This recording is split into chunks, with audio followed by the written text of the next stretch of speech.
Yeah, I know. There's Dude. casualties out here in space. He said, use the computer. And I was like, this computer? Click, click, click, click. And then boom, right onto his face. Hold up. Wait. He said, Yo, I'm trapped in here. Could you put me in the cargo bay? and you said, Aw, dude, yeah, I would love to help you so much. Anyway, let me vent you into space, you dumb fuck. that's what you did? All right. In my defense,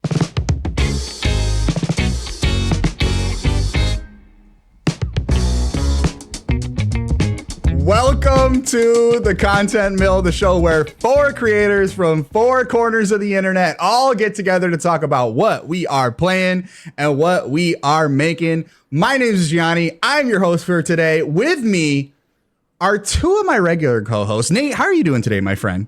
I'm doing fantastic, Gianni. I'm in a different spot, actually, and that's kind of thrown me off. But other than that, Maybe, I mean, he might have shifted dimensions. We don't know. We don't know what happened. I don't know. Next, we got Phil, aka Mr. 70% Complete. How the heck are you doing today, my friend? Oh, I'm doing great. No technical problems over here. Everything is chugging along as expected, as it always is.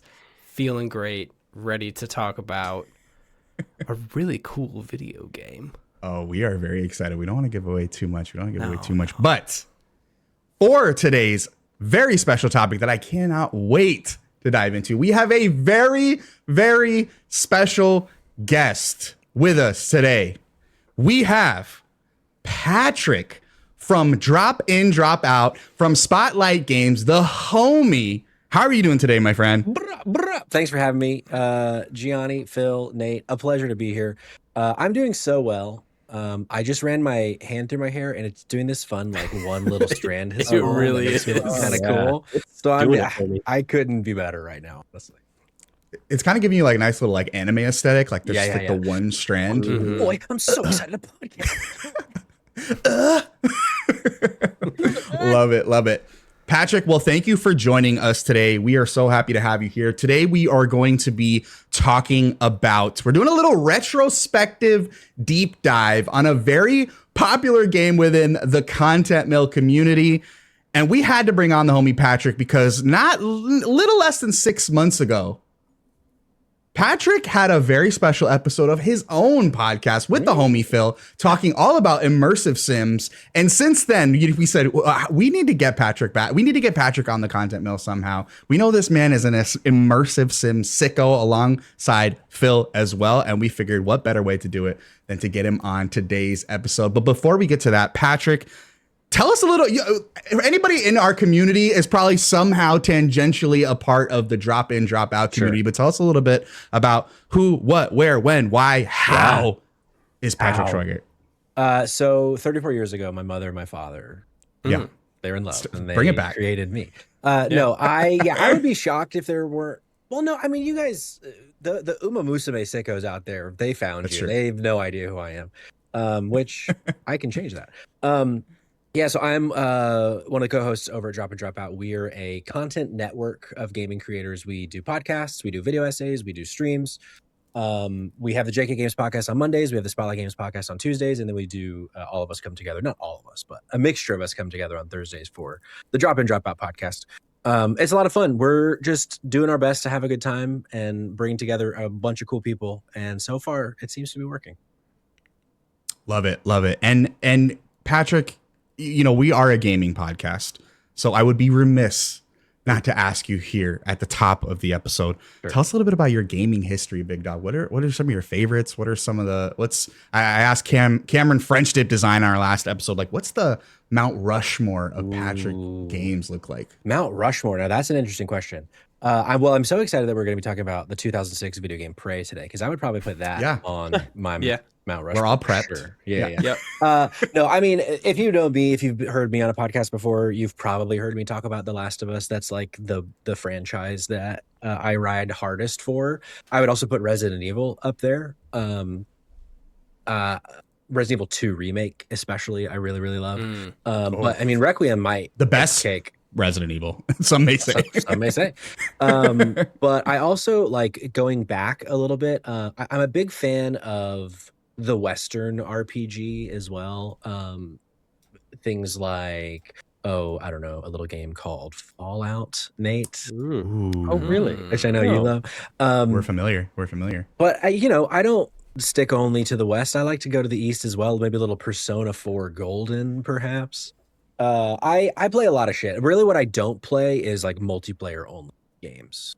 Mostly, I like a narrative driven. Yeah. Because canonically, I can't read, so I like to experience my games or my stories rather in games, Right. since I can't experience them in a book. That makes sense. Exactly. Yeah. This is a picture book. Yeah, exactly. And Gianni, was a game that you and I really bonded over. I think my Mount Rushmore is about 8 games at this point. But Hades 2 last year. Oh my god. An all time. God. It might be my number one the more I sit on it. That might have dethroned The Last of Us as my favorite game of all time. God, so good. Play Hades 2. Play all 9,000 hours of Hades 2. It's totally worth the time. It's totally worth the time. You mentioned Resident Evil. Real quick, how are you feeling about Requiem? Man, well, I heard Blaster Goblin, friend of the show, explain it as Resident Evil 6 if it were good. And I think that is like, I've thought about that sentence so many times. I feel like that is the perfect way to describe Resident Evil 6, and that it's the wacky Resident Evil, but it has so much good shit in it. And it's the one thing that 6 never had was anything adjacent to horror. And this game is really dialing up the horror of it all. Yeah. So yeah, Capcom, man, like when do they miss anymore? So that's gonna be a game of the year nom, almost certainly, I think. Yeah, absolutely. It's doing all the things, and I promise we'll move on, but we got to wax poetic here real quick. It's doing all the things, like 6 did all the things disjointed, and it just felt like none of it made sense. None of it was cohesive. Yeah. This is hitting on all the greatest hits in like the best way possible. And I sure. absolutely love it. So I'm right there with you. But enough about all that. We have a very special topic to get to. But before we get to that, our run-of-the-mill housekeeping, very short for you here today. Last week, we did our episode about good art, bad game with the homie Cameron French, a.k.a. the French Dip Design. It got very, very spicy. We had some thoughts about what we considered a bad game. And don't worry, it wasn't all bad. So make sure you go check that out from last week's episode. Also, one half of the Content Mill boys, that's me and Phil, will be at PAX East here at the end of the month. So if you're listening to this on the day that this releases, which is I don't even know the day, but a week from today, when this episode comes out, me and the homie Phil, we are going to be at PAX East. So slide into our DMs. Let's meet up. We would love to meet some members of the community. Just don't be a crazy person, hopefully. And let's hang out. It'll be a really, really fun time. But that's all I got for our run of the mill. We are moving on to today's topic of the show, Prey 2017. I'm so unprepared. Not that Prey, that Prey. That one, yeah. Not the one that never came out. Yes. We're talking Prey 2017. Phil, since I've known you, you have been very high on, I don't want to spoil too much, but Phil, you said that Prey 2017 is an absolute must play. And I said, Phil, I have never played this fucking game in my entire life. But as a lifelong Arcane Dishonored fan, I knew it was one of those black spots that was going to be on my gaming history. And we figured, you know what? Here at the Content Mill, we like a difficult project. So we said, let's play Prey together. That's why we got the homie Patrick here. Nate, I know you also have history with Prey 2017. I do. So just out of curiosity, round table. Actually, before we get into that, just a little background on Prey 2017. So this came out May 5th, 2017 from Arcane Austin, currently sitting at a 79 on Metacritic, 81 on OpenCritic. From what I remember at the time of this game's criminal, from what I remember at the time of this release, it reviewed well from like a narrative gameplay standpoint, but I know there was some issues with some bugginess, specifically on PlayStation platforms and I believe PC, if I remember correctly. So it got a little bit of a middling release where it didn't necessarily get the same shine that some of Arcane's other games received, especially alongside like the Dishonored franchise, which is one of my personal favorites. But But just out of curiosity, Phil, I'll start with you because this episode kind of became because you were so excited about Prey 2017. Let's talk a little bit about your background with Prey 2017 and Arcane, I guess, as a whole. Yeah, sure. So I have played the quote unquote modern Arcane games. I haven't played Arx Fatalis and their Might and Magic game, the like older immersive sims that they've made. But so my first foray into this is Dishonored, the original one. Loved it. I think that I'm actually currently playing through it right now for 70% complete. I love Dishonored 2. Actually, some of the like there are 3 levels in that game that are probably the best video game levels ever created. And then I have jumped into Prey because I don't actually know if I knew that it was the people who made Dishonored. I was just like, this looks like a fun space game. So I hopped into it and I was immediately smitten with this game. This is a game that since I have played it in 2017 when it came out, I have not stopped thinking about it, both from like a narrative standpoint to a gameplay standpoint and to the thing that like really is the hook that brings me back to Arcane games all the time from a design standpoint. Like there is so much beautiful artwork and design in this game that like when I think about my own personal design aesthetic that I love, it is the chairs in Dishonored, it is the posters in Prey, it is all of this stuff that I think Arcane is like truly masters of the craft when it comes to like building good environment designs. But then just like I would take the You family portrait from this game and I would put it on my fucking wall. Like it's just beautiful art. So I've loved this game since it came out. I replayed it. I finished my second playthrough of this game. Weirdly, I've only played through it twice. Wow. I finished my second playthrough of it last week. I still want to go back and play Moon Crash. The entire reason I have a PlayStation VR actually is because of the what was packed into the Typhon Hunter DLC for Prey, which was it basically allowed you to just kind of vibe out on Talos 1. They have like environments that you can just walk around in. That's Morgan's office, the hardware labs, and I think somewhere else. But you can just like chill in the space. And I have spent a lot of time just chilling in my chair when it looks like Morgan's chair in the security office. So I love this game. You were talking about Hades 2, Patrick, being perhaps the all-time greatest Patrick game. Prey 2017 is mine. I cannot think of a game that I go to bat for more than this one, and it is fucking criminal that they will never get a chance to make Prey 2 and instead had to make Redfall. R.I.P. Yeah. Wow. So, okay, well, we're not the score podcast, Phil. Mm-hmm. But if you had to put I mean, I'm assuming this is a 10 out of 10 game for you. Yeah. It sounds like. I have like the teeniest quibbles with this game, and they mostly fixed all of them in like subsequent games. Like Deathloop fixed a lot of the problems I have with this game. But like, yeah, it's a 10 out of 10. Like easy. Love it. Patrick, I go to you, my friend. I did a little pre-research here. I made a point to listen to that awesome immersive sim episode that you and Phil recorded last year. And it sounds to me like you are an immersive sim sicko of the same ilk as Phil. So walk me through like your kind of history with the genre, and then tell me what high level, what you think about Prey.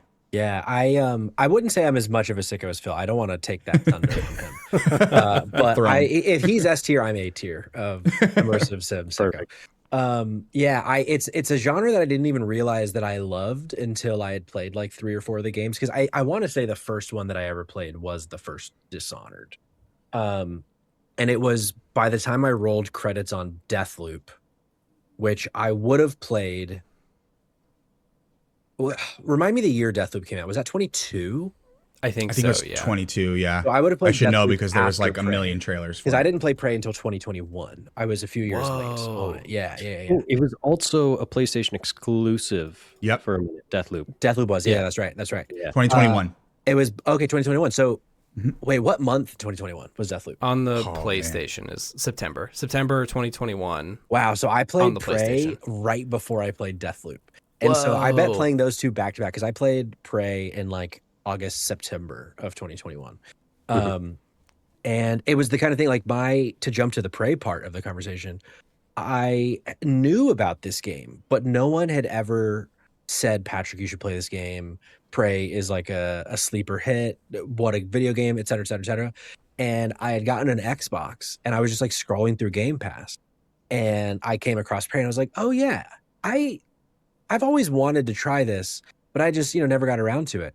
Smash cut to like a week and a half later and I was like, what a fucking video game. Why did no one tell me about Prey? I just devoured the game. And then I played Deathloop very soon after. And I was like, wait a second. Is Arcane like my favorite studio? Because Dishonored, Prey, Deathloop, all like top tier video games to me. Especially, honestly, I actually prefer Deathloop to Prey. But Prey is up there for sure. So yeah, I love, because also a thing about my gaming tastes, I will choose a third person video game over a first person video game 9 out of 10 times. Okay. Unless it's an immersive sim. Because there's just something about that genre to me that is just so much more interesting than any like first person shooter, or even like when I'm playing a Fallout, when I'm playing a Skyrim, I'm playing those in third person. And Avowed, I switched it. Really? I don't, there's something, I was actually having this conversation last night with my wife and a friend of ours at dinner. There's something about first person to me that breaks my immersion compared to third person. Really? Okay. Yeah. And I think part of it, we were like talking through this and I was like trying to get into the psychology of it. And the best I can come up with for me is that whenever I'm creating a character, I never create myself. I never play as Patrick. I never try to create an avatar that looks like me. And so I think, because for me, it's like I'm playing someone else's story. Why would I want to be me in that story? Because I'm just this schlub on this fucking bed that every few minutes I'm just gonna like be an asshole and scroll on my phone instead of paying attention to the video game. So I think that's part of it, is like with a first person game, I don't know anything about this character. Like I don't know how they look often, not always. I don't know how tall they are. I don't know, like, you know what I mean? So I think that's part of it. But there's something about an immersive sim that it's like, it's that kind of idea of, doesn't matter if you don't like the thing, if it's made well enough, you won't care. And I feel like the best of the immersive sims do that for me, where I'm like, I don't fucking care that it's first person, even though I really wish it was in third person, because this is just so well made and the tools they give me are so strong that you could put, I mean, it could be in any person. It could be second person and I wouldn't care. Wow. Think about that, Gianni. Yeah. Wow, I am, dude. Whoa. Yeah. But yeah, so a little bit about that and me for you on the continent. Great. Great. Love it. So I think suffice it to say, absolutely adored this game. It sounds like. Yes. I wouldn't say it's a 10, but I would say it's pretty fucking close. Awesome. Yeah. Awesome. Nate, what about you? Where are you at with Prey? So Arcane and immersive sims and kind of like, what's the background? We were joking before about Prey 2006. Yes. And that is a game that I did play forever ago and was probably, 8 or 9 by the time I saw it or something. So it was an early game for me, right? I'm sorry. Hold on one second. You were how old? So it came out in 2006. I would have been 6. Right. And play it for a few years later. Sure. Yeah. Fuck, that hurts. Also, can I talk about the actual fear here for a second that you actually played Prey 2006 for this podcast? No, that's so funny. After all the jokes about it. You're going to that factory. I'm going somewhere.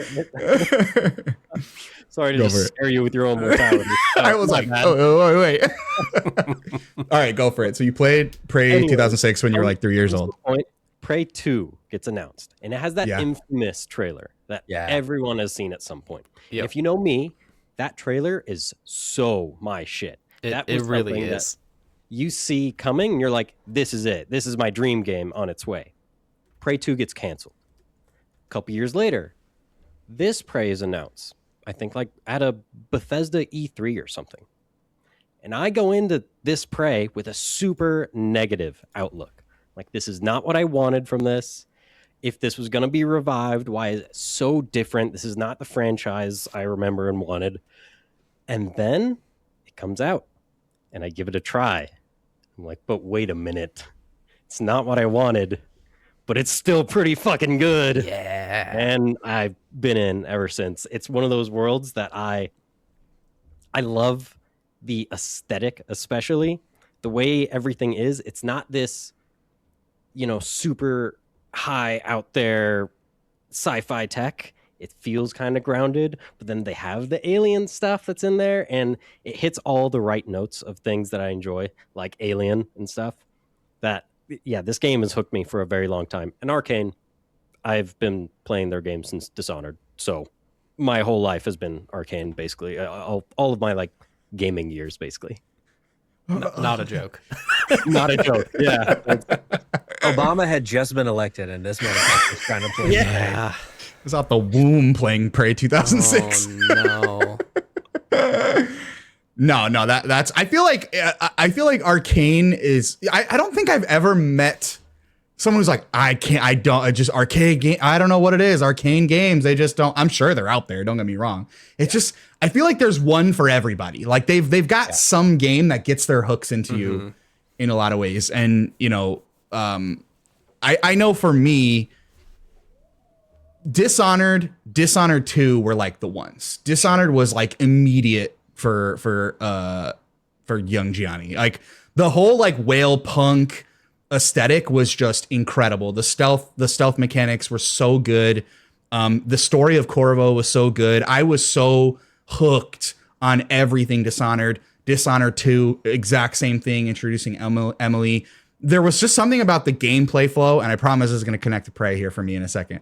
There was just something about the gameplay flow of Dishonored and Dishonored 2 that worked so damn well for me, because the combat mechanics felt so smooth as you moved in and out of encounters.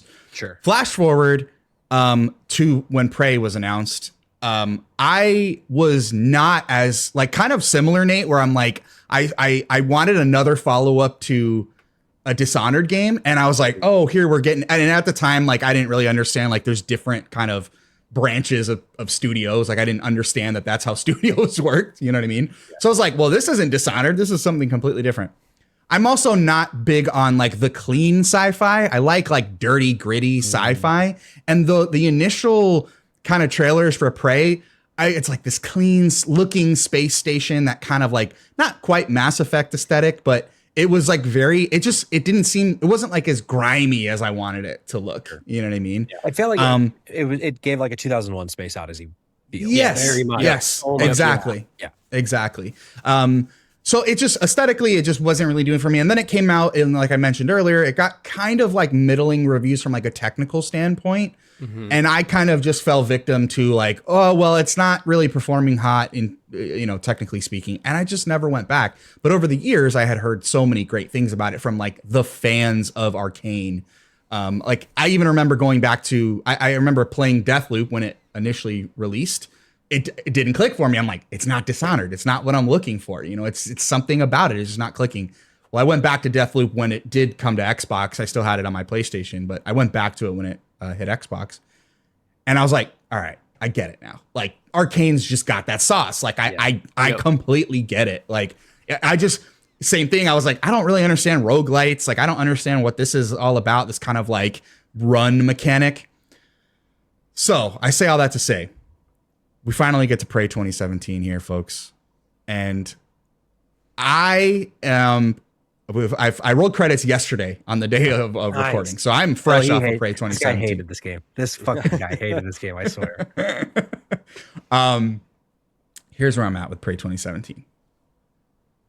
I'll start with this. I hated the combat loops. I did not like the way combat felt. I in the beginning, specifically, I never once during my play 30 hours, I rolled credits at 30 hours and 51 minutes. I never got a good feeling of combat the entire way through. It felt clunky, partially because I think maybe I was playing on controller, and I'm sure we'll get to that in a second. It felt really clunky. I could never get that Dishonored death loop, just like I'm switching from this to this, that, because there was so many mechanics thrown at me that I was like, it was like almost like analysis paralysis every time I would go into any combat scenario. That being said, a lot of what I want to talk about with Prey will come when we get to spoilers here in a second. The way that this game approaches narrative structure, storytelling, character development, it's probably the best I've ever seen. Bruv. It's the best I've ever seen. Yep. Yeah. It's bar none there. In terms of like that facet, it is, I've never seen anything like it. And there's very specific sections that I can pick from. I've never seen anything like it. It's some of the best storytelling and narrative breadcrumbs I've ever fucking seen in a game. It's so good. The So if I had to- the Go for it. intro alone was enough to be like, oh, this is something. Yeah. For sure. does Yeah. it so right. Yeah. And it just knows how to make you sit in a space and go and think outside, literally, and make you it makes you know how to sit in a space and kind of like think your way out of a situation too. So that's the other thing, like from it's not like I'm addressing puzzles in this game. It's like the whole game is a puzzle that you're trying to figure out. Yeah. So anytime you're in a room, you're just there were so many situations where I'm sitting there and I had I streamed this and there were so many knowers in my chat that were just kind of like understanding the assignment, like just let him sort it out. Mm-hmm. And there were so many times where I'd go, oh, I can just throw a shoe through this fucking window and I'm inside whatever, security station that I need to get into. I've been sitting here trying to figure it out. And then you just get the waterfall of people like, oh, this is what I did to get in that room. This is how I got in that room. And it's not one option. It's not two options. So there's like 5, 6, 7, 8 ways to go about the exact same thing. It's so good. So if I had to land on a score for this game, meeting somewhere in the middle, I can't rightfully give this game a 10. Sure. But the story and narrative structure and character development and just the way Arcane leaves you a breadcrumb trail of learning about this world or not learning about this world for that matter. I would probably stand somewhere probably between an 8 and a 9 on Prey. Definitely. I have a question. Yeah, go for it. Now I'd like to direct at Phil first, based on your feedback, Johnny. Yeah.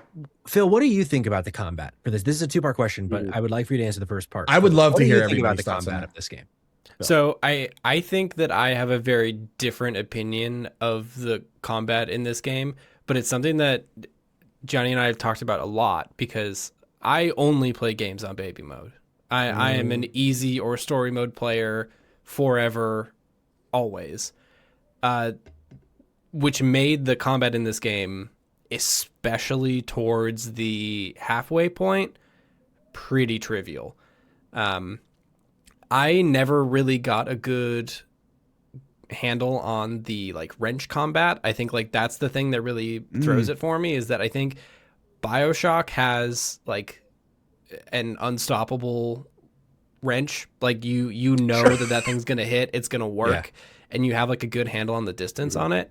I think in Prey it was bothersome for me. It felt like it needed to, I never really dialed it in, how to use the wrench. I think they've built in tools like the glue gun to make that trivial. But to your point, the ability to switch weapons and once that wheel, I mean, your wheel at the end of the game is so much crazier than mine ever has been. So I can see where the analysis paralysis comes in, but the second half of that game, it was shotgun time nonstop. I was not going quiet in that game unless I wanted to. The reason I was asking the question is, and I fucking hate when people try to make this argument, but I kind of feel like it's not supposed to be good combat. because Yeah. I feel like you're kind of supposed to be Walk me someone through who that, Patrick. doesn't like, and I know it's like I fucking hate it. You're like, well, that's the point. But I do You're supposed to feel powerless. Shut the kind fuck of up. though. But yeah, I hear it. I hear it. 100%. And like bringing the intro into it, like with Nate, Yeah. of like this game, when you very quickly realize, like you have the walking out of the vault moment when you realize that the window is just Everyone glass. knows that one. Yeah. Yeah. And so it's like, I feel like the being in the shoes of the protagonist Morgan is like, well, I wouldn't expect them to be able to really know their way around all these things as the VP of like development or whatever for this organization. But it's like that with the fucking biggest caveat of, I understand that's a shitty argument, but I do kind of feel like I felt like Arcane wants you to avoid combat as best you can. Oh yeah. Whether it's through your mind or through like tools or whatever. But it's like, the combat could have been better for sure.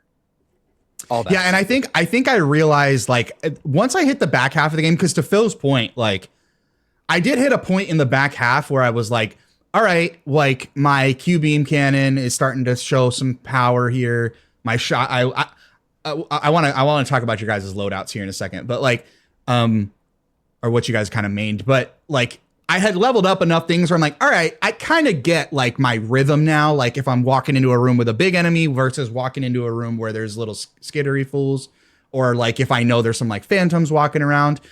I will say, once I succumb to the dark side in this game, you guys, because Phil and Nate, you were in some of those streams. Like I was trying really hard because I'm like, is this game trying to teach me something about how I go about my upgrade progression? And once I just gave into the darkness, you guys, like one guy's head had to go. One guy had to go, dude. It had to go. A lot of accidental murders. Yeah, rest in peace, dude. A lot of accidental murders in my playthrough, I will tell you that, and we'll get to that in spoilers. But once that happened, I was like, all right, I'm definitely starting to have a little bit more of a grapple on it. But prior to today's episode, I was doing I was just checking out some like early reviews and trailers and stuff like that, and I saw the way that this game is set up on mouse and keyboard in terms of like switching between your, and I'm not a mouse and keyboard player, in terms of like how the hotkey stuff works for your weapons. And I was like, I think for once, I think I would have rather have played this on PC because it would have allowed me to like switch back. Cause there's so many times where in the beginning, it does a very good job of going like survey the surroundings, kind of pick your tool and then figure that out. But the way that the weapon switching works, it's not always as simple as just using one or two tools in a specific scenario. So I found myself constantly opening up the spiral. It's a spiral, Alan Wake. I constantly found myself opening up the spiral. It's Chef's Kiss. And like, okay, now I'm switching to this. Now I'm switching to this. Now I'm switching to this. Now I'm switching to this. That got super clunky for me. Mm-hmm. And I think that's kind of where I was at. Nate, you're kind of the combat aficionado on the pod. Where were you at with it? I am on an opposite side of the spectrum, and that I, in this game, remember taking as many chances I could to avoid combat because they give you so many tools to do so. Even before you get the actual like mimic ability, there's a lot of places you can just stealth your way out of scenarios, or if you get into a little chase, I can slink down here, go into this little vent, seal it off with a goo gun, get out of that chase, and keep going where I need to. So I feel like combat up until like the second half, when you are given a lot more stuff, I was very, very stealth heavy. Really? Okay. Yeah, I think I learned the hard way on that one. Like, again, getting towards the end where I was just like, we were on a little bit of a deadline to get the game completed. And I got to a point where I'm like, I'm just skipping encounters. And same thing. My whole chat was like, you could have been skipping encounters like this whole game, because it took me a while. It wasn't until the end where I realized like only the big guys give you like loads of resources. The little guys are just kind of cannon fodder at that point. They're kind of cannon fodder at that point. In terms of like storyline though, I kind of want to, I know I touched a little bit on like narrative structure. We all kind of gave our thoughts. I don't want to jump into spoilers just yet, Patrick, I want to start with you. Ooh. What were your thoughts on like the ending hour or so? Like, did you feel a satisfying ending to your playthrough with Prey? I did. It's been a minute because I didn't have a chance to replay for this podcast. But so it's been a minute, but I watched like a big long breakdown of the stories. It was like, oh yeah, a lot of stuff was coming back to me. And then the endings though, I had kind of completely forgotten about. And I remember back when I played it, I reran it a few times to get as many of the endings as I could, and then just like went to YouTube for the rest. But I do remember being mostly satisfied with the ending. I do remember to like again, to stay out of spoilers, I do remember there's like one of the like the last reveals is like there's been like a reveal and then another, and then like okay, there's like the really big one at the very, very end. That one I felt was a little like I don't know that I needed that one per se, but I did overall like I was very happy with the end of this game because especially it's so difficult, I think, for video games that while this game doesn't necessarily have like a morality system. I mean, it kind of does, but not as like heavy-handed as it's something like a Fallout. meta morality It's like system. a meta, a meta morality system. Definitely in the background. Yeah, where it's like it's so difficult to have the ending, I think, really hit, and I feel like for the type of story they were telling, I do feel like they did about as good as they could have with the end. I thought. Yeah, I think I'm of the same camp as you. I think I flipped a little bit, and again, I don't want to spoil anything, but there are some reveals in this game. Spoiler alert: there's reveals in a video game. There's some interesting reveals in Prey. I kind of had that like I did have that kind of like oh, and then I was like and then I was like oh. It was like very like, but all in all, by the time everything was done, I was like, all right, I get it. Like they nailed it. They stuck the landing for me for sure. The combination of everything totally stuck the landing for me. And it's Nate, like what about just to really like one last add on? I'm so pissed that we don't get more. Yep. Because I feel like with the way it ends, it's not a cliffhanger by any means, but it begs for more, and it just fucking sucks that we're not going to get more because it's the kind of thing where it's like, okay, where could they have gone from here? 1,000 places, and I fear we will never know. Yep. Yeah. Yeah, unfortunately, for those that don't know, listening, Arcane Austin no longer exists, the developer that developed Prey 2017. So, which is unfortunate because this game, I think, deserved, to your point, like it deserves more. And doesn't maybe not even a sequel or whatever, but I mean, it deserves something else from this universe, for sure. Nate, I was going to throw it to you. What about where did you land with the no spoilers. We'll get to that here in a second. But like, did you feel satisfied with the outcome of your playthrough? I never remember feeling like, oh, that's a letdown or anything. Like things wrap up. There's again, without spoilers, it's hard to talk about. But there are reveals that you go, oh, that's neat. That's cool writing. And I remember being satisfied by it. Yeah. Go for it, Phil. I remember, so I just recently played it again, and this entire time I knew how the game ended. I knew where it went. So it was really cool to go back and replay it and have that in the back of my mind, because the amount of signposting they do in this game that this is where it's going to go is unreal once you know that it's going to happen. There's a bunch of really good stuff that they build into it that's like rewarding for a repeat play. I'll save. Okay, go. All right, we're getting close. We're getting to we're getting close to that point. I think that on that note, like, I'm not a replay guy. I don't play games twice. There's some exceptions. Don't get me wrong, but like. Generally speaking, anyone's like, oh, I played this shit 10 times. I'm like, you're lucky if you get more than one out of me. Don't even ask Gianni to play a game a second. Don't even do it. Don't put it in the don't put it in the comments. I don't want to see it. This is one of those games where I rolled credits and kind of the similar way I felt about Starfield. This game puts you in a position of going, I think I have to play through this again. Mm-hmm. You know what I mean? And that is what is so fascinating to me. And we'll get to that here, is it puts you in this position of like, I can't not play this a second time. It needs a second playthrough in order for me to have. Dude, what could have been? What could have been? What could have been?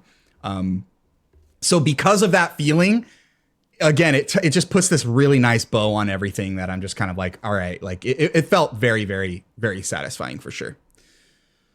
All right, guys, I think this is a hard one to talk about without jumping into spoiler territory. Yeah. Are you guys down to jump into some spoilies? Oh yeah. Why not? Spoilers. Oh yeah. Yep. Let's get the gloves off. Let's do it. Let's do it, big dog. All right, so for anybody who's listening, this is your time to leave.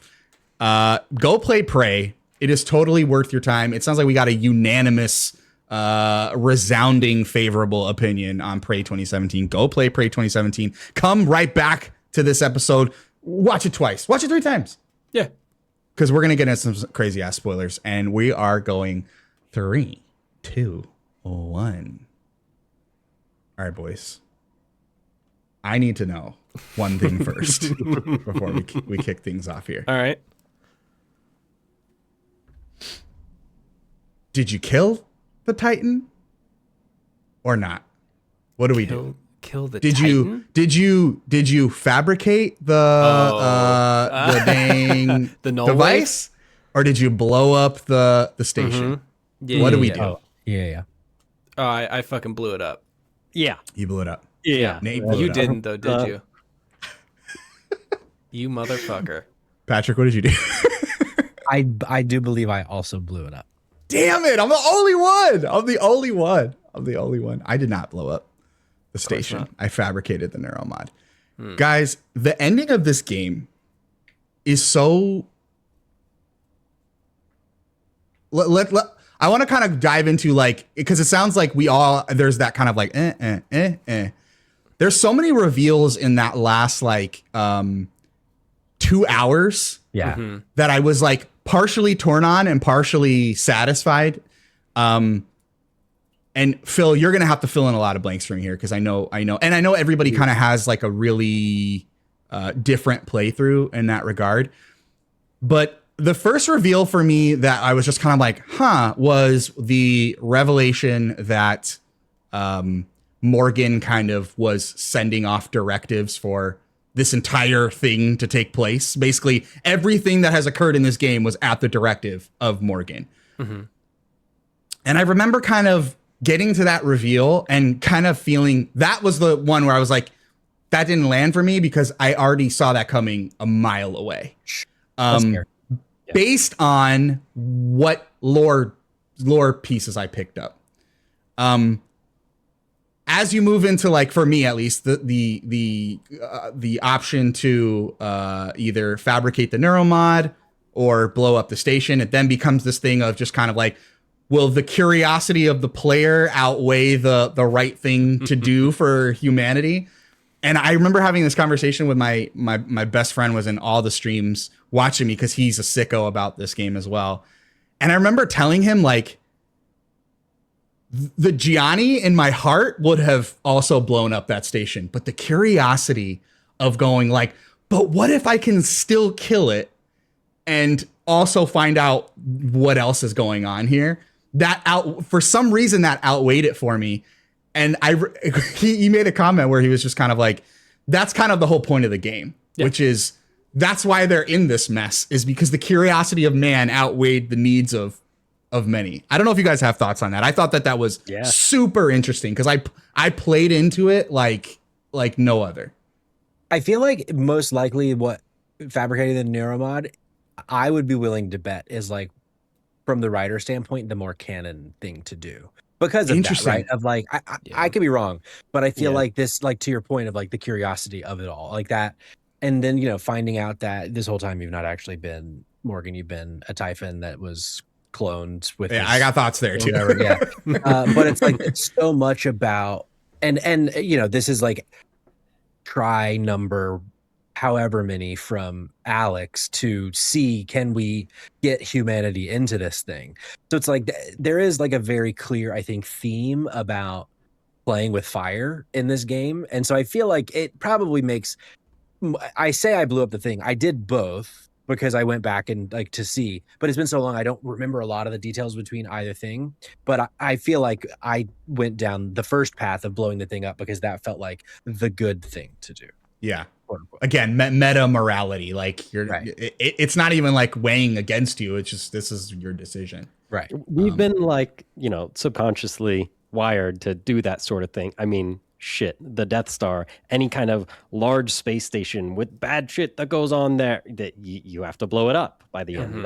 It's Yeah, the interesting thing is like back to how the game like doles out narrative stuff. The fact that they wrote lines. So I saved every human but one. I like did all of the work to like I saved the crew. Everyone was happy. Everyone was like about ready to get on that ship and fly away.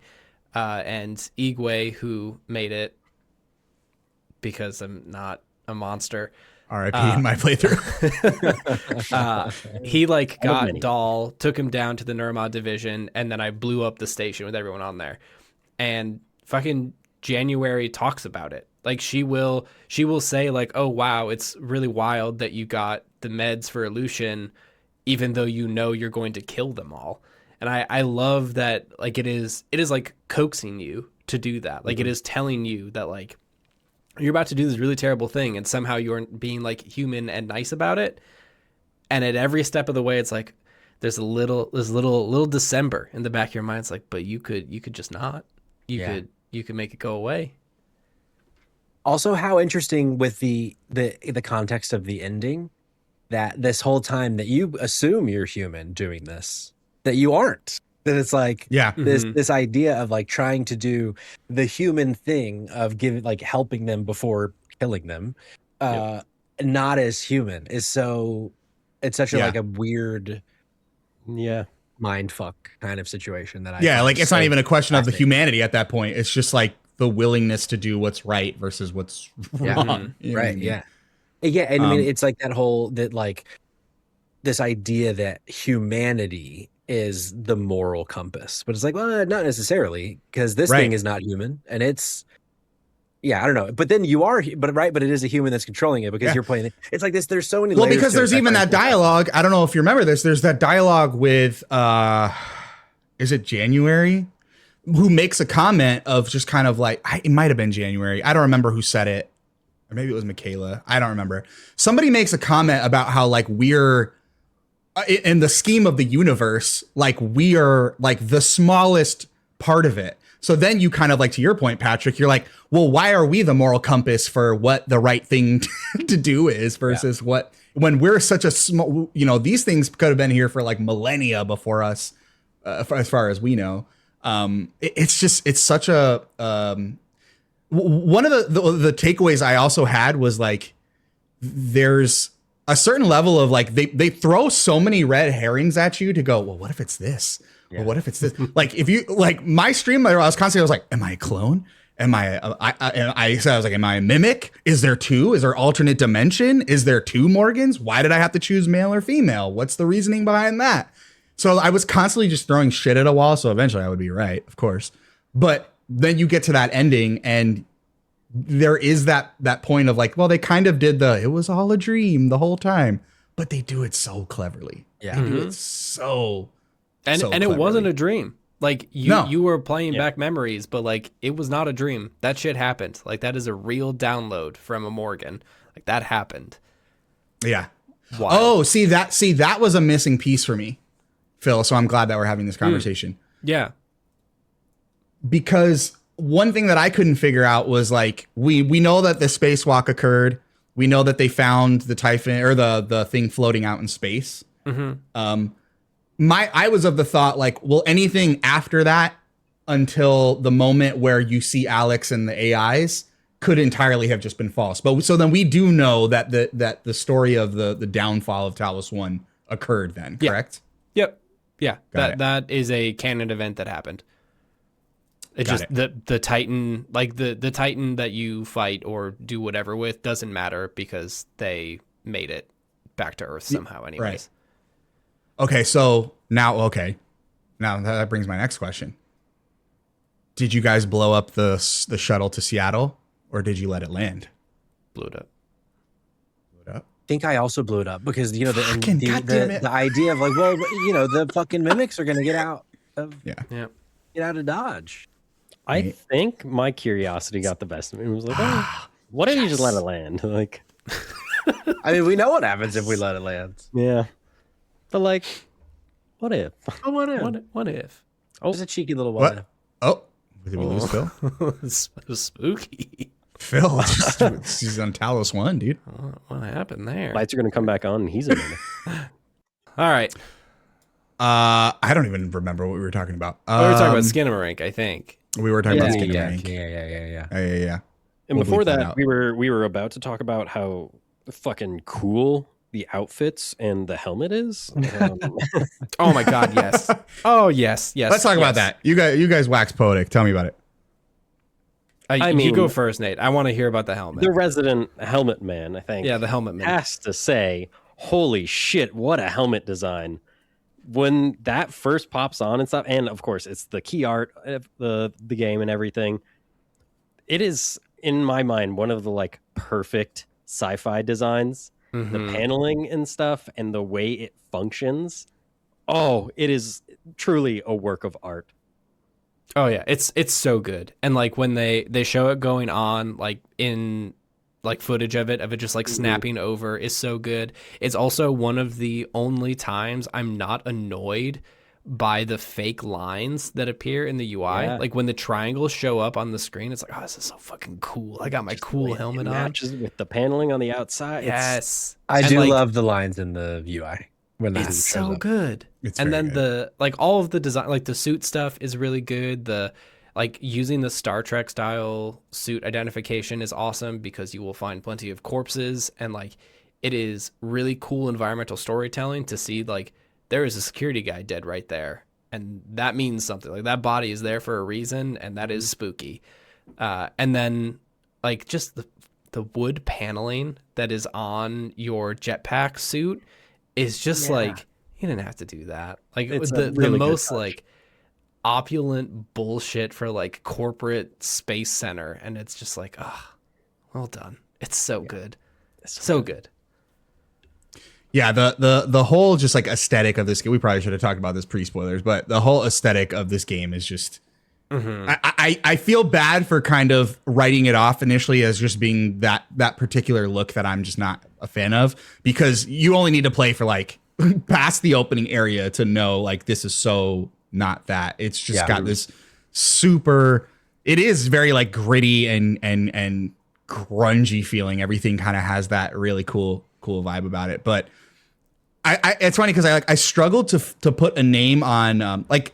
It kind of has that BioShock, like maybe because it's got that 60s. What's the name for that kind of like art 20s. style? Art Art Deco. You're right. You know, Art Deco, right? Like it kind of has that feeling, you know, but like it is a retro future version of like Art Deco design. It's so damn good. What were some of your guys' like favorite areas of the game? Patrick, I'll start with you. Oh man.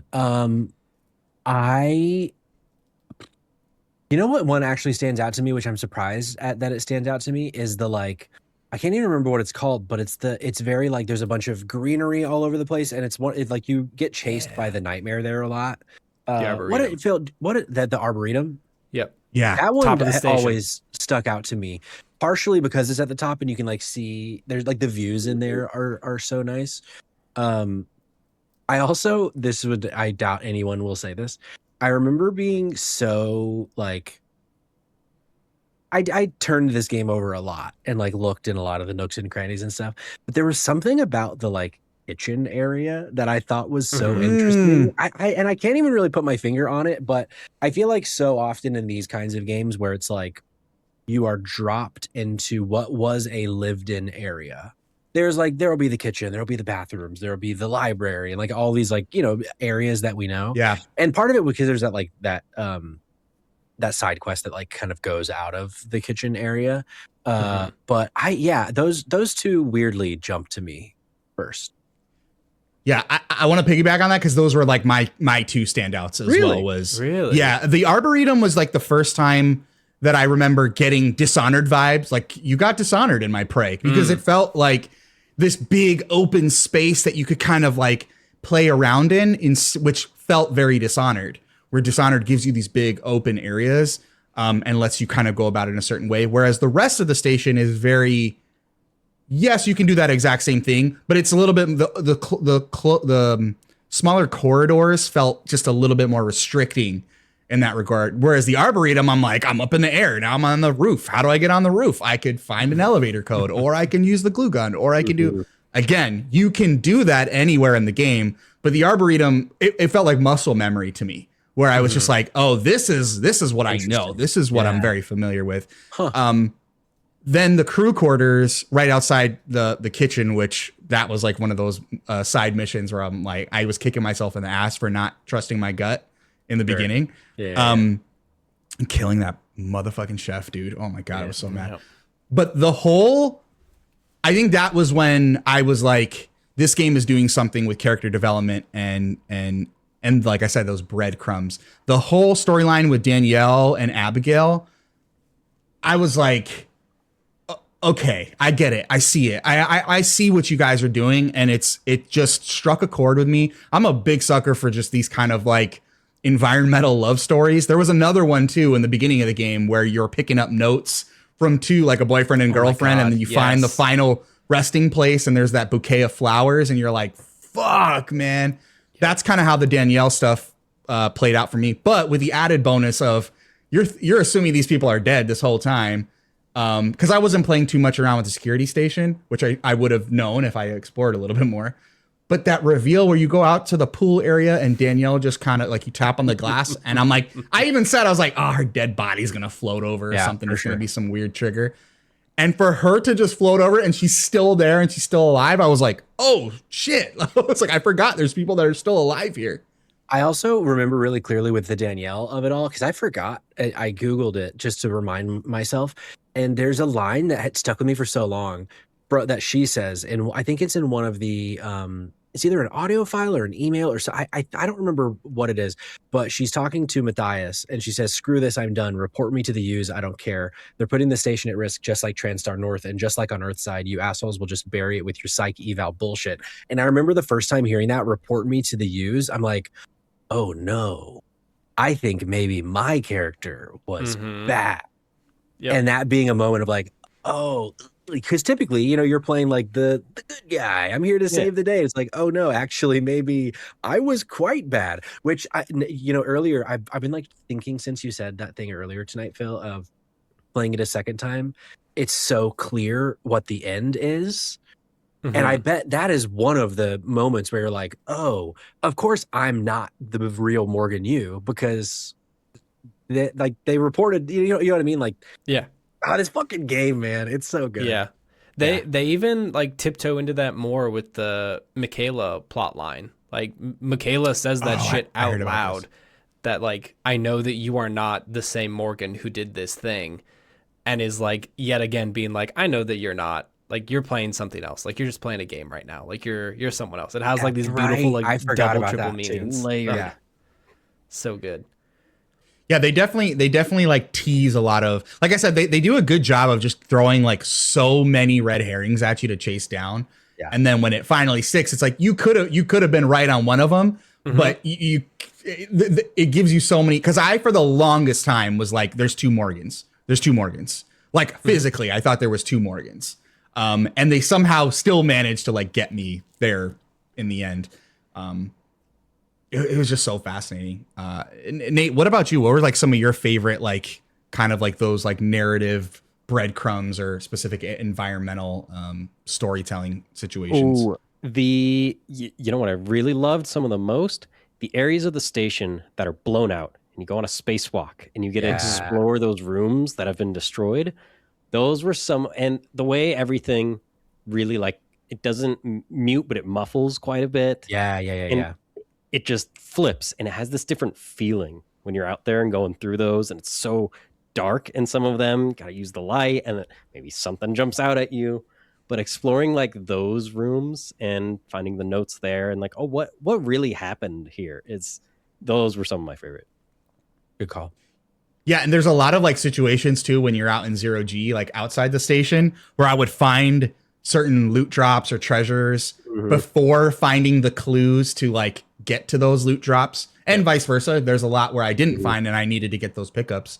But there were so many times I'd get the clues after the fact and be like, oh, that's the guy, that's the girl I found floating by the billboard, or that's the, you know what I mean? So it's a very fun play on kind of either finding those in order or finding those completely out of order. Phil, you touched on like the Michaela stuff. It sounds like that kind of area and that storyline stuck with you. Yeah, I mean, I didn't necessarily love the power plant in general. It's probably one of my least favorite bits, except, you know, it's always very rewarding to just not be afraid of the nightmare at all and just fucking jump off of the power plant and then boost jump when you're about to land and just ruin his day. But yeah, the Michaela stuff I loved. I'm really curious, did you see any of it in your playthrough, Gianni? The Michaela storyline? Yeah. Yeah, so Did you get her meds? Yes, I got her meds. Okay, so I killed the cook for Danielle's storyline. I got the medicine for Michaela for her storyline. Igwe, fucking dude. Yeah, no, there's casualties out here. He said use the computer, and I was like, this computer, click, click, click, click, and then boom, right onto his face. Hold up. Wait. So hang on. So you saw Igwe's container and he said, yo, I'm trapped in here. Could you put me in the cargo bay? And you said, oh, dude, yeah, I would love to help you so much. Anyway, let me vent you into space, you dumb fuck. That's what you did? All right. In my defense, this is what happened. Yeah. Okay. So this is the content mill. So let me give you some inside baseball on content creation, because that's what this is about, right? Mm-hmm. I'm never going to play a game for review on stream ever again. Ever again. Because, and I'll tell you why. It's not, this is no disrespect to my community. The reason I kept playing it was because they were like, yo, we love this switch up from all the Souls bullshit you're normally playing. Let's watch you play Prey. So I'm like, cool, I'll play Prey, right? This game requires like 150% attention. Correct. To understand, because so many times I'm like, wait, what am I choosing between here? What's the implications of doing this versus doing this? And that was one of those scenarios where I'm like, I heard go to the computer, I heard get the thing in the dock, and I heard, oh, you got to press the code in order to operate the cell. So I'm like, oh, if I go to the keypad, maybe that manipulates like a fucking jet booster or some shit. Yeah. So I go and manipulate the keypad, and it just you all of a sudden you hear, wait, no, what are you doing? I'm like, oh shit, I fucked up, you guys. Okay. Well, shoot. So R.I.P. Igwe, but he wasn't like a great guy either. It was what I gathered.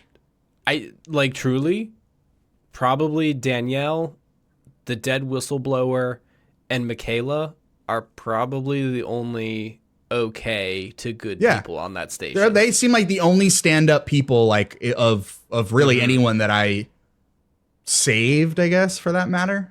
Yeah. No, I love the Michaela stuff. Was probably some of the best side questing in this game for me, just because like they don't. I guess I don't know how this actually plays out, but I had her meds before I met her in the power plant. So interesting. Okay, so it sounds like you I did not. No, you can get I had like go. Hey, here's a 15-minute timer. You got to go get her meds. No, it wasn't. Nice. No. Sorry, it wasn't 15 minutes. I'm confusing that with one of the airlock things. It was 2 hours. It was a 2 hour. They gave you a 2 hour period to go get her medicine. Oh wow. Okay. Yeah. Yeah. So I showed up there with them already and gave her drugs, and then she like I did the power plant stuff, and then she kind of moved on up to the office. And that's where you find, like, that's another one of the breadcrumbs of, hey, Morgan, like, not kinda sucks, just, like, fully sucks. Like, ultimate suck person, awful, like, just truly cares about... She's bad people. Yeah, she's awful. Just, like, truly cares about the neuromod as a thing that can be, like, sold and used it as, like, technology, and is, like, incredibly inhuman about it. And in Michaela's story, you find a recording of her father, who she came to this station to find, who is a Russian prisoner from a gulag that was signed up to be a volunteer because maybe they would be able to live if they volunteered. And she ordered basically ordered a mimic to destroy this man to see if the mimics affect old people as much as they do young people. So You have to know. You gotta know. You Science. gotta know, dude. You gotta do it. But like you have to go through all of this work to do it, and because you didn't have Igwe, you didn't hear this, but you find the recording, you play the recording on the computer, and then Igwe's like, "Yo, dude, you know what's on that recording. You could delete it." Right. And he's like in your ear of like, nothing good is gonna come from this. Like you just delete that shit and move on. And like that was one of the really cool moments where you deliver it to her and they fucking make you sit there and listen to the recording with her in your office next to you. And she's like, "Oh no, I'll listen to it when you get up here." And you sit there and you listen to it with her. And then like she hates you, obviously, because you killed her dad. But then like later on in the game hits you with the like, I know that like I'm struggling because I know that this is not the person that you are. Like you are not this Morgan anymore. Which is just like, it's just good quality themes right there. But yeah, the Michaela stuff. Oh, also she was your ex-girlfriend. That's also important. She's your ex-girlfriend. And the thing that she has drugs for is like a really rare disease, which means that she cannot take neuromods. Like they don't work for her. So it's this whole thing of like, she's here to find her dad. She like can't. Oh, she has the paraplexis or something, right? Yes. Was the name of the thing? Yeah. Yeah. Like she cannot participate in the thing that is making this company all this money. So she is just like the most outside all of this bullshit. Like she just came here to find this, ended up falling in love with the VP of the company. And then you kind of just like fucked up that entire relationship because you cared more about your research and wiping your brain every month. So yeah, I love that storyline. It's really, I mean, I had a nickel. Honestly. It's such a good storyline. I love that stuff. The cook is up there as like another good one. Yeah. But fuck that guy in his booby-trapped recyclers. Like I hated those fucking grenades. Yeah. Oh, can we talk about that? That was one narrative thread that I think. Okay. I specifically remember going, I don't trust this guy at all. Like at all. Oh yeah. But there's that moment of just kind of like, all right, he's letting me in the freezer. And obviously I'm going to get trapped in here. Yeah. I go, but for the sake of the game, you're always in that like space where like I could test the limits of how this game functions, or is the game just gaming and like I gotta go in this freezer? Is that like the necessary progression of this of this mission? So I was like, all right, I guess I'll walk in, and I walk in, and obviously, oh, here we go, Skinamarink, here he goes.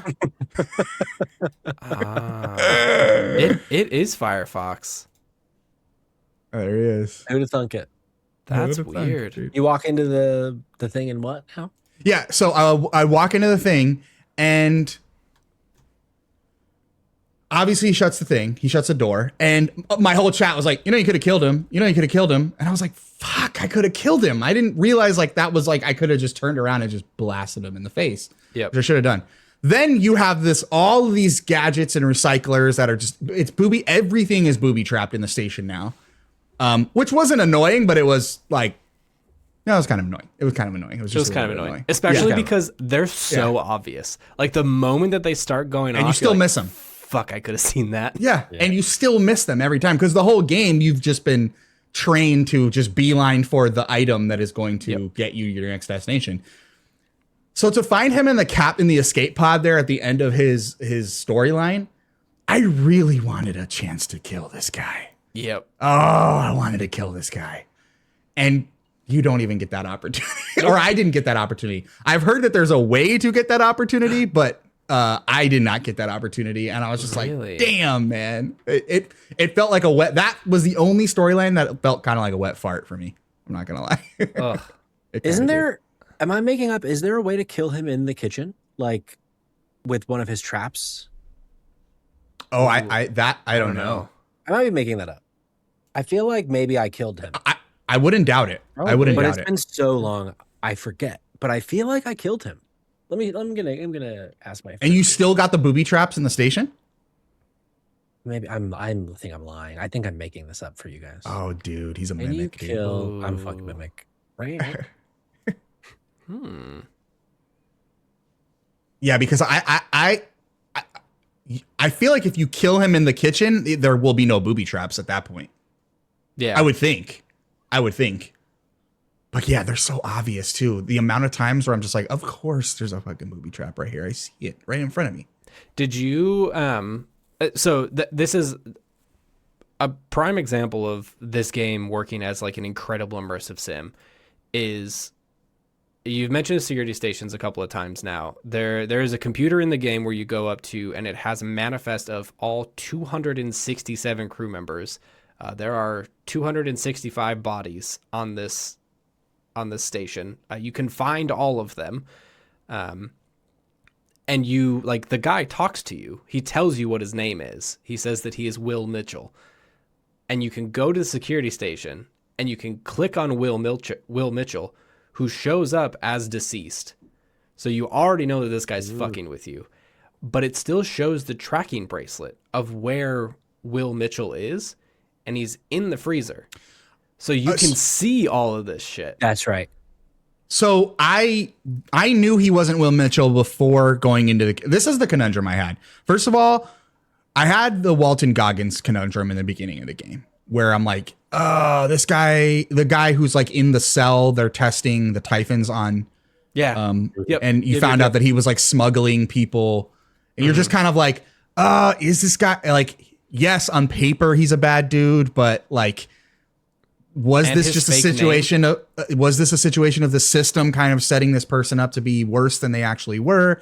So like I freed that guy, Walton Goggins. He lived to see another day. Was he voiced by Walton Goggins? And I forgot. He's voiced by Walton God, Goggins. I was like, what does Walton have to do with this? But okay. Yeah. Well, no, it was funny because I was like, is that Walton Goggins? And my chat was like, haha, yeah, crazy, imagine. And I was like, no, that is definitely Walton. That's him, right? Goggins. Like Googled it. I was like, no, this is Walton Goggins. So I had the same dilemma with the chef because when he asks you to go get his prize or something, he goes, go get my medal or something from my dorm. You go to the dorm and it's very clearly like there's a picture of a guy and a girl with the guy's face scratched out. There's like emails. And then in that room, there's a transcribe. And the first name that pops up on the transcribe is Will Mitchell, and it's not the Russian guy. Dude in the kitchen. So I'm like, this is not Will Mitchell. But then I had that conundrum of like, okay, well, he's clearly a bad guy, but is he worthy of me murdering him? Like, I don't know. You know what I mean? Yeah. And then obviously you find out like what he did to Abigail, and he basically killed all these other people. And you're like, oh yeah, no, he was a bad guy. I should have probably figured. Well, you get him in the end. He kind of recycles himself, I guess, but exactly. You can kill him before or after the freezer, and depending on if you do before or after is whether the traps will exist for the rest of the game. Got it. Okay, got it. Nate, did you see that one coming? That storyline? Like, did you like? It's been a long while, but like, that's also one that I feel like. Occasionally in these games, I go, I don't want to read anything. And you picked a good one to do that, Nate. Yeah, in that scenario where I didn't know until it was very in your face. In your face about it. I definitely didn't see him not being like the Will Mitchell not being Will Mitchell coming. That was a surprise really for me. Got it. Yeah, they do a good job of it. Going back to like we were talking about repeat playthroughs, like now we can kind of talk about that ending. Phil, you mentioned like this game does a really good job of telegraphing those things ahead of time. Yeah. I definitely want to go back because it feels like part of the story, knowing that they're kind of cycling through all these scenarios in which you make different choices and they're trying to understand the humanity in whoever this is, whether this is actual Morgan with Typhon or if this is just Typhon that they're imprinting Morgan on. I still am not sure on. I think it's the second one, right? That it's Typhon. Are they imprinting Morgan onto a Typhon? Yeah. Got it. I think this game screams like play through it again, see if you would make different decisions, what you feel is the right thing to do, knowing the truth. You know what I mean? It almost feels like that is the meta narrative of the game, is to play through it twice. That was at least the vibes I got. You know what Yeah. I mean? And even each of the endings, so they like compound on this. So each of the endings that you have has a different looking glass version on it. So the two endings I got, I did the December ending and then I did the blow up the station ending. The December ending, which is just get the escape pod key for Alex's escape pod, Oh, right. is Looking Glass version 3.1. So when they take the goggles off, it says 3.1, and then if you blow up the station, it's 3.5. So it's Interesting. I like didn't catch that. literally like they're Cool. telling you what the ending is, but they're also talking about how like, and this is why I'm curious what the null wave device one is, because I think the canon ending is probably like what happened to Morgan, the real Morgan U and Talos 1 itself is probably the null wave device. And I think that's Oh, that's what Patrick was saying, that's kind of lends itself to being the canon. yeah. The But canon ending. the like, so that's the canon ending of what happened to Talos and why the Earth is destroyed. I think the actual ending of this game is you blow up the station, save everyone, don't take any Typhon powers, and then probably like 2 or 3 other things. And then you somehow manage to not kill Alex in the end, and that is Looking Glass version 3.5, which is like maximum good ending. And I think that is the like canon ending of the game. Like that is the good ending of the game, even though the world has gone to shit anyways. Interesting. I wasn't even paying attention to you're saying that's the version that's on like the visor at the end of the game? Yeah, so it like blinks blue and red, and it says Looking Glass version 3.1 when you do the escape. Oh, in other words, they're showing you completely different scenarios. That's kind of like what the So I think it's what the revisions implication is there. of the test. So just Right. like how Morgan in the beginning is, has been doing this for I think 3 years or something is what they say, because it's 2032 when you start the game and it is 2035 when you actually start the game. I think what's happening is that they're revising the simulation so that they are running it back over and over and over again until they get the result that they want. And that's when they take the headset off because it's like, okay, cool, I think we did it. And then you're given the Interesting. final choice, right? Yep. Yeah. Yeah. The final choice. Interesting. Which that I didn't love. that you have that option. It was a little Bioshocky, right? It was a bit, but yeah, of like, so yeah, at the very, very end, the Take the hand versus like Kill 'em whatever. Kill them or all. what? Yeah, or take the hand, and then Mass either kinda. do you take the hand and also kill him, or do you take the hand and like be good or whatever? So it's like I don't know. It just felt a bit like I didn't need that the whole game was a simulation of me as a Typhon as Morgan you. It just felt like I was like, give you something definitive. yeah, I felt like it. And that's kind of what I was saying earlier. Like this game begs for more story because I feel like they don't. I feel like they left it open enough with an idea for what they wanted to do more of in the future that they just didn't get to do. And I do hope that like a different Arcane studio or maybe a different Microsoft studio makes, who's to say if it would be any good, but I would just like to see somebody take a crack at what could happen in the future of this universe. Because yeah, that was just like the final moment. I was like, oh man, I'm not disappointed. It's just like it could have ended 10 minutes ago, and I think I would have been happier. Yeah. No, that's a great point. Yeah, because it's giving you those choices all the way up to the end. And same, I didn't dislike it, but it was kind of like, I gotta make another choice here. Right. Well, that's kind of a good segue, Patrick. Like, and we'll kind of maybe start with you. What do you want from More Prey? Like, what do you envision out of More Prey? And then we have the Moon Crash DLC, which I know, Phil, we were talking off mic about how like there's a lot of implications there that could also speak to this conversation. But knowing what we know about just the base Prey game, which it sounds like me, Patrick, did you play Moon Crash, Patrick? I didn't. I meant to before this, and I forgot to. But yeah, I've never. No worries. I didn't either. Nate, did you? No. I have No. not. Okay. So like knowing what I know, Phil, you have knowing what we know about just base Prey 2017. What would you want, Patrick, from More Prey? I mean, I feel like the way they end this, that like the Typhons are this species that have essentially kind of taken over, is kind of what I got from this. It's like, okay, well then what next? Like, what does that mean? Like, is there a resistance? Is there like, obviously with this, they're trying to see like, can we train a Typhon to be as human as possible? And depending on how you play the game is the answer. But I don't know. I just feel like there is so much more there in the, obviously I don't know that there's any more story to tell on Talos 1, but is there a Talos 2? Can we go to Earth? Like, especially if you sent the fucking thing to Seattle, it's like, I don't know. I feel like there's so many different ways that you could take it. Or, I mean, even because this game doesn't have a ton of clarity at the very end of it, is there another, like, wouldn't it be interesting to see Prey 2 be really similar to Prey 1, but it's like they have another idea of another version of the simulation that you can do? Like, that Alex has an idea of, well, what if we change That's this, we tweak interesting. that? I don't, like, you know what I mean? Like, that could be a very unique sequel of, like, it's basically the same game. So it's almost as like a 1.5, but there's like That's things that are interesting, changed yeah. enough to just like a different I don't know. There's like, I feel like that it's just so rich that it could go kind of anywhere, I think. Yeah, that's a good point. That's kind of like where my head's at, is it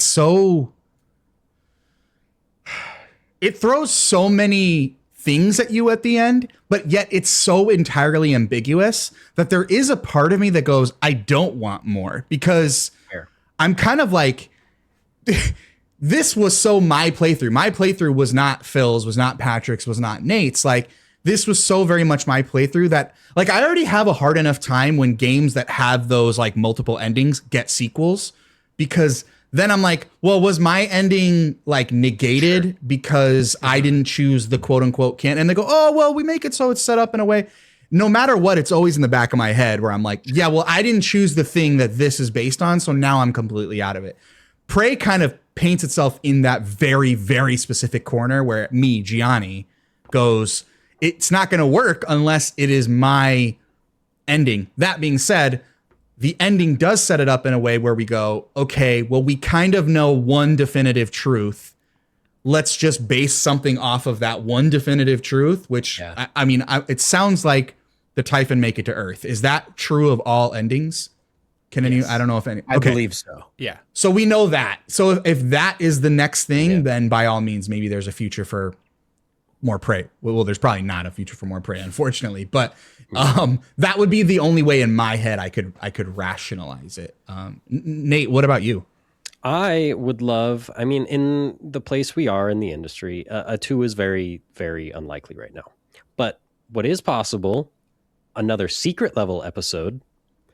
Say they do a season 2. Took it in a different direction than I expected. All right. And you get just a little, where you take that definitive thing we know, that they make it to Earth, and show the epicenter of that. Maybe set it, a week later. What happens immediately after, I want That's interesting. I like that. Compelling characters. And I would just want to follow something that, like, what goes down on Earth now. Okay. Well, okay. Now you got the gears turning for me here, Nate. I could almost imagine an animated show in the same style as like an Arcane, that kind of Arcane art style. Because, Arcane and Arcane, right? Arcane games kind of have that very specific art style, and the show Arcane has that kind of similarly like semi cell shaded, but it's not cell shaded. If you look at like the art on the actual games, I could almost see something like that retelling the story of what took place on Talos 1 or a follow up to your point. I could totally see that. I could totally see that. What if it's a BoJack Horseman art style? Yes. Yes. And we actually get 4 seasons that progressively get worse. Yes, correct. Yeah, for sure. We get Give to me a point BoJack where Prey. Phil actually goes, I hate this franchise. Don't do What that have to they me. done to my beautiful boy? Don't do that to me. I was just checking. So you're talking about the art style. Unfortunately, it is not Arcane or Secret Level, but the the main concept artist, or one of the main concept artists for Dishonored and also Prey, did a bunch of work for Love, Death, and Robots. So that like there it animation is. style That makes is sense. like right in there. Yeah. And also shout out to like, and again, this is just very much an developer arcane thing. I'm a big sucker for in-game. Phil, we've had this conversation before. I'm a big sucker for like in-game advertisements for products that don't exist, or movies that don't exist. I'm a huge sucker. I love merch that advertises things in games that exist in that world. Yeah. You know what I mean? I love that stuff. So seeing the like movie posters in the movie theater for made up movies, made up products and stuff like that. Whoever does the artwork over there at Arcane, dude. Oh my God. Incredible job. Just absolutely incredible job. Seeing the I know we mentioned like the family pictures and you know, portraits and things like that. Oh God, it's so good. It's so damn good. Yeah, I would the also- caviar ad is in my head always. The like toucan one is really good. Yeah. They're all so good. I'd be Patrick, what were you very gonna say? interested to see if they choose the good ending as the canon ending, and like, okay, Alex figures out a way to program humanity into a Typhon. So now what does Alex do with that information? Is it that we're trying to convert all Typhons into being human-esque? And then, okay, so the A to B, now B to C, maybe that also happened, but now there is a Typhon that is resistant, or there's a Typhon that is breaking the mold or whatever. And then it's like, okay, now we have to deal with that. Could also Like be an interesting you as a way. Typhon, the knowledge of you actually being a Typhon, having to, it's Typhon on Typhon, dude. Yeah, exactly. Whoa. Attack on Typhon. Whoa. Attack on Typhon. Whoa. That's Whoa. it. That's it. That's it right there. Prey 2, Attack But on no, Titan. but then it's like, Love that. I feel like that could also theoretically lean even more into the Dishonored feeling of like, if we know from the jump that we are an alien, the powers that they could just like give you from the beginning in a game like this with mobility and teleporting and that kind of stuff. I feel like that could be an unlock for a studio that with Deathloop has maybe not perfected. I won't say perfected, but I feel like just like the mobility of Deathloop, the being able to run around that world. Yeah. They've all obviously that studio as a whole has gotten better at that since Prey. So it's like seeing where they could then go from Prey. Like, you know, with Blade on the horizon, I'm so interested to see what kind of game Blade is. Yeah. But I don't know. Knowing from the jump that you're a Typhon could be a very interesting way into a Prey sequel. Yeah. Because it's almost like, don't worry about the moral conundrum. Like, just do you. Like, pick whatever powers and things that you want to go for. The moral conundrum might come from like the actual conversations and like the story elements. Sure. But in terms of the actual, because my thing was that I think my moral conundrum informed a lot of my actual upgrade path. You know what I mean? And it wasn't until I finally had that moment where I was like, dude, I'm getting the resurrection skill. I'm morphing. I'm fucking doing this. I'm doing this. That I was like, all right, like now I'm feeling it. You know what I mean? And I think that takes that off the table. And that might just be the way to your point, Patrick, just make it feel like you have that really smooth combat flow and that mobility that I was looking for that whole time. Definitely. You should play Moon Crash. It sounds like, Phil, so to round us out, it sounds like Moon Crash is the definitive follow-up to Prey. Is there something other than Moon Crash you would want to see? I don't know. It's like really tough. Like I've only dipped my toes into Moon Crash, and there's like a lot of stuff going on in Moon Crash that I think is like, it is Death of the Outsider level of it should have just been its own thing. Like they should have just made their own deal. For folks who don't know, Moon Crash is a DLC that came out, I think like a couple months, if not a year after Prey 2017 came out. And it is a roguelite mode.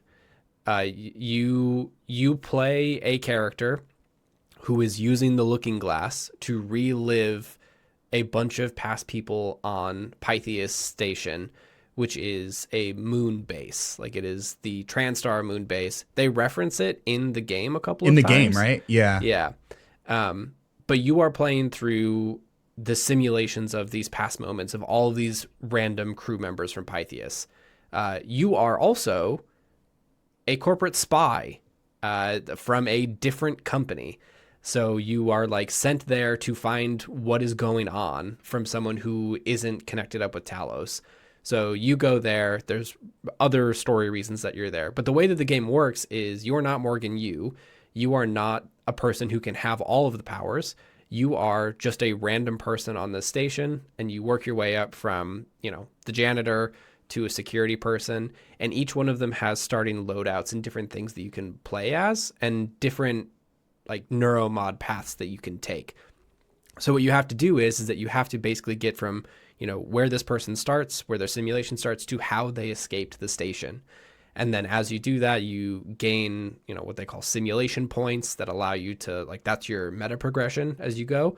And it allows you to unlock other characters that have new skill sets. So like the security person only has combat focus, but is able to use a shotgun and like starts with shotgun ammo, whereas the janitor only has the plasma torch and like can't really do anything else. So there's not a lot of this like wander around the station and get all the pickups that you can and then like turn them into cubes and then make stuff out of it. It's really like, it is a very roguelite kind of experience. And I don't necessarily know if that is what I would want out of a Prey sequel, but I think that is closer to, like, I just want to see another TranStar base. Like, I want to have this experience. Like, that. I think, Patrick, you mentioned it earlier that Danielle's audio log mentions TranStar North. Yeah. And there's, like, so many little tiny breadcrumbs that drop of, like, what happened there? Like, what happened Earthside on TranStar North? Like, how many other one of these stations are there? And like, is there one that is like also about to be hit by the Typhon? Like at the end of the game, we see the coral neural net cover the entirety of the globe. And is there a resistance that's happening at like a different like TranStar black site that's trying to make something, or like you're finding out about the Typhon as like this corporate spy or for that corporation or something? I think that there's a lot of different ways you could go, but I want the tight thing again. Like I want the small puzzle box that I can kind of Metroidvania my way around.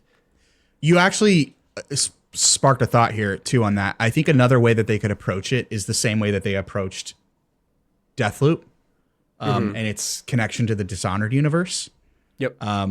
Because I had a very like crazy like pop off moment in Deathloop when I was like, wait a minute, this is like a stealth sequel to Dishonored, the Dishonored franchise. Yeah. I think they could maybe do something very similar with Prey. I know there's a lot of talk about like Pragmata right now being a stealth Mega Man game.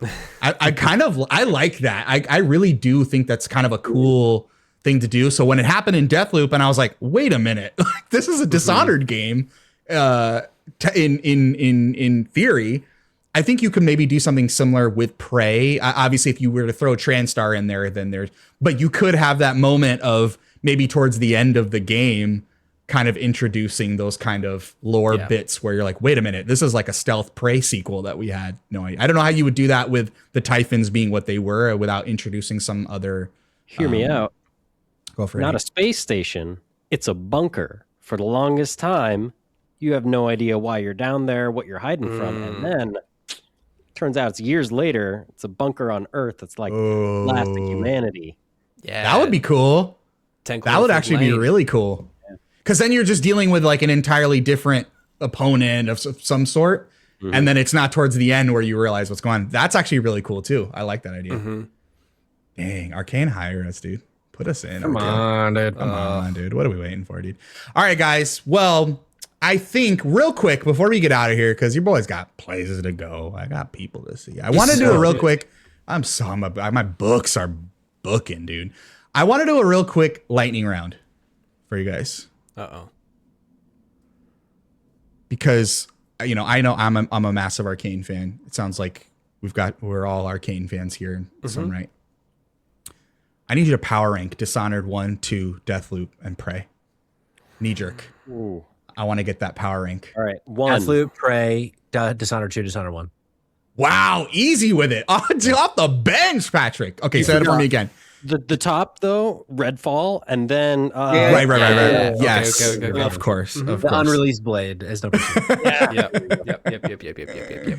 So Patrick, you said Deathloop. We're at Redfall. Deathloop, Deathloop, Prey, Dishonored 2, Dishonored 1. I think so. Okay, Okay, but what about Death of the Outsider? That counts. Standalone. Oh, yeah, that's a great point. We'll go for base unless you have a place for it. I have never played Death of the Outsider. It's a big missing piece in my arcane lore, which is unfortunate because apparently that's how it connects with Deathloop. So Yeah, it is. Yep. Damn. Well, play Death of the Outsider. I've been having the itch to go through both Dishonored games again, so I think I'll do that and Death of the Outsider. Maybe I'll stream it. I am currently I'll be seated playing for that. through Dishonored right now. Nice. And fucking holds up. It's a little funny going back there because it's maybe not as deep as you thought it was at the beginning there, but it still plays real good. Okay. It is exactly how you remember it playing. Hell yeah. Hell yeah. Nate, what about you? Power rank. Dishonored 1, 2, Prey, Deathloop, but really those could switch at any moment. Complete opposite of Patrick's. And then Completely flipped. I put Death of the Outsider with 2 because I did play those back to back. Mm-hmm. To me, that was one experience. Yep. Fair. Yep. Phil? I'm gonna go Prey, Deathloop, Dishonored 2, Death of the Outsider, Dishonored 1. That's painful. That hurts. Yeah, Dishonored. But 1, again, you're gotta be ranking the like someone's got to be at the bottom, and you're ranking like masterpiece games all against each other. know. It's just like there's no losers here. Yeah, I would go Dishonored 2. I'd probably, because of the narrative situation, I'd probably go Dishonored 2. I'd probably have to say Prey, even though I think Deathloop is a more like even keeled game. I think because I'm such a narrative heavy person, I think Prey. The narrative is better in Prey for sure. Yeah. But I think Deathloop is a much more evenly keeled experience than Prey was. Because Prey for me was like more like this because I did have so many frustrations with the combat situation. Then would be Deathloop. Then again, it pains me to say Dishonored 1 at the bottom, but Yeah. someone's got to go. Someone's got to go. Oof. All right, boys. Well, it has been an awesome episode talking about Prey 2017. There were some things we talked about there in spoilers that maybe we should have talked about up front, but it's all good. This is our podcast. We do whatever we want. The game came out 10 years ago. You're going to listen through it all anyways. Oh, Nobody played this game. It was 10 years ago. Oh, you could have just not said that. Oh, I mean, you said that you played Prey 1 when you were a baby. So when you were a kid. Yeah. Killed me. Play Prey 2017. If you can't tell already, we were all pretty resoundingly high on Prey. It's a great game, and I had an awesome time chatting about it with you boys. But before we get out of here, you guys know the drill. You know what I like to ask. Where can the people find you? What are you up to these days? Starting with Phil, Mr. 70% Complete. You can catch me at 70percentcomplete.com. Like I mentioned, as this episode comes out, our first episode of our Dishonored playthrough came out, I guess, a week ago. Time's weird. We talk about Dishonored 1, the opening bits of Dishonored 1, and I promise you, I posted about this before, we talk about at least 2 things in that episode about Dishonored 1 that you never thought of. And that's the weird energy we bring. I also will like to take up my slot here and say, go watch the No Clip documentary on the making of Prey. It is incredibly well done. I got to do I have that. to check that out. It's only an hour long. They get like really good insider access to a bunch of the devs. They talk about how many parts of this game was a pain in the ass to make. A bunch of stuff we didn't talk about how fucking awful it was as a programmer to make the Mimic and then have to test for it. So it's a really cool thing. Go check it out. It's on No Clip's YouTube page. That wasn't even on my radar, so I'm going to be checking that out for sure. It was worth the I'll watch. be checking that out for sure. Nate, Mr. Heroic Headgear, where can the people find you? What are you up to? Still, Heroic Headgear everywhere. We hit affiliate. We did it. And Hey! it was a fantastic celebration day I had for it. Played a lot of fun games. Did the big helmet giveaway. So that is probably not going to be here next time. And then I've got a couple fun projects in the works for other people to get their hands on. I've started making these tiny helmets with a tea light in them to make the eyes glow.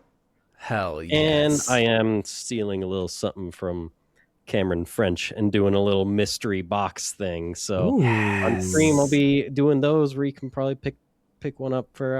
I'll land on a price at some point and support me, or win one for free in chat. So Hell yeah. that's what we're doing. I do want Love a it. tiny helmet so I bad. do want a tiny helmet. I love Still in that. R&D, figuring out how to like actually make stuff sit together, but we'll get there in the next few weeks. Love it. Love it. Last but not least, the co-host, guest host with the most, Patrick. Where can the people find you? What are you up to these days? Easy answer, dropindropoutpod.com. It's where you can find anything that we're doing over at Drop In, Drop Out. But I do want to plug a specific thing. In a little less than a month on Spotlight Games, which is part World of Drop In, premiere. Drop Out. It's episode 200. We're about to hit our 200th episode of the podcast. And we are announcing a very, very big thing that I'm hoping to. I want to get the biggest chat we've ever had in a Spotlight Games episode, because nothing's going to be the same after episode 200, Johnny.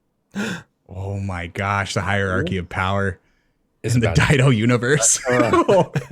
You'll love to see it. That is very excited. Well, I will be in Japan during that episode, but you bet your ass I'm gonna be in that chat. I don't give a You shit what fucking better country be. I'm in.